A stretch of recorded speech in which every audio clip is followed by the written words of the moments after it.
of the 2022 Strategic Planning Review Workshop that was characterized by quality, frank, and progressive engagements.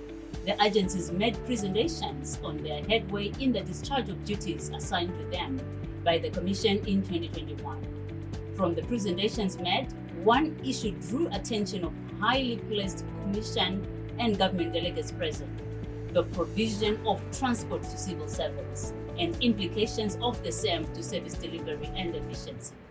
One of the emerging issues is the contribution of certain packages that we have to our ability to deal with the discomfort that is always there for the employers, right?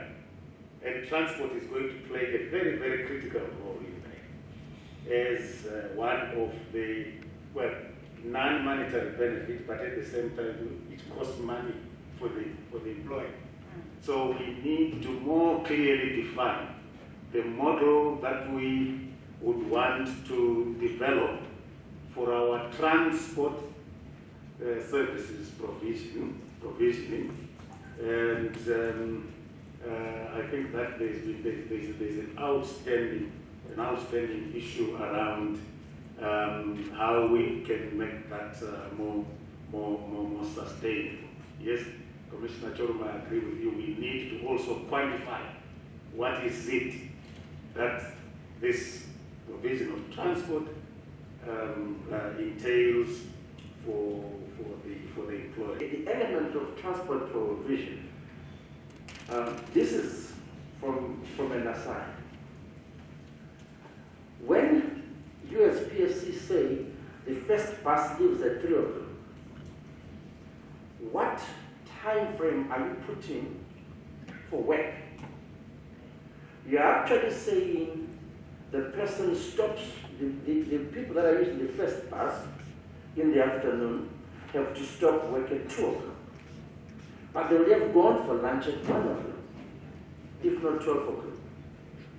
So already our work style is being affected by that. You are saying the first bus is at 5 a.m. You are literally saying the person should be up at 4, if not 3, to come and work, and then that same person, their first bus back to the Hoshao is at 3. So already you are changing the work flow of people and the work style of people, and that to me is something that PSC has to actually look at, because it affects the whole of the civil service. It's not just us within the offices of PSC per se. How is it possible, if it's possible, that the Commission could think through, even if it's COVID time, staggered work time? How can we stagger so that our buses are able to, I don't know, what do you call it, ferry our personnel in a way that we don't evacuate all offices at the same time, like what the Reverend is saying. And that compromises on service delivery. So all our service charters have been thrown into the dish because we come in too early, but we are leaving too early. So our productivity is compromised across the government. So I guess the model that the chair was talking about, I think on the transport issue, it's not only about the financial model, it is also about the logistical and the sustainability in terms of how it enables productivity, but also how it enables us to do the right thing in ensuring that our staff are coming to work. So I just wanted to add on that yes, there is a need for us to think through that transport model. An observation and a question maybe, or comment in one.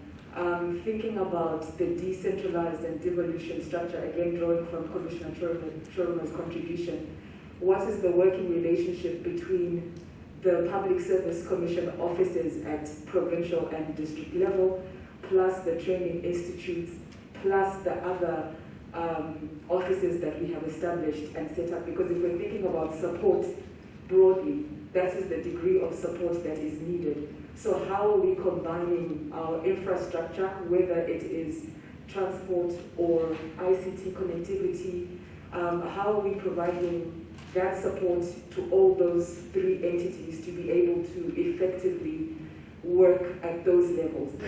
We're increasing the buses that we're importing. I think, how many? 30 have, is it 30? 30 that have just arrived. We are trying to get to the number that will help us avoid having the bus go 3 times, because there are problems that attend that rhythm. People getting home late and having to walk through miscreant infested areas to get home at night. So we are addressing that. We are also responsible for assisting other essential services, including the nurses and so on. So the number of our buses is going to help. It definitely is going to help. We took responsibility for ferrying civil servants home as a way of protecting their take home as a non-management community. So we've taken that responsibility. With that also comes the welfare aspect. So if we very quickly, that's part of the plan now, we have to make sure that we get to the number. I don't remember what the critical number is that will enable us to ferry all the people we need to ferry home and to work, and not have those problems. But we need to get to that critical number quickly. True to the nature of government interface in decision-making and dialogue, iron sharpens iron.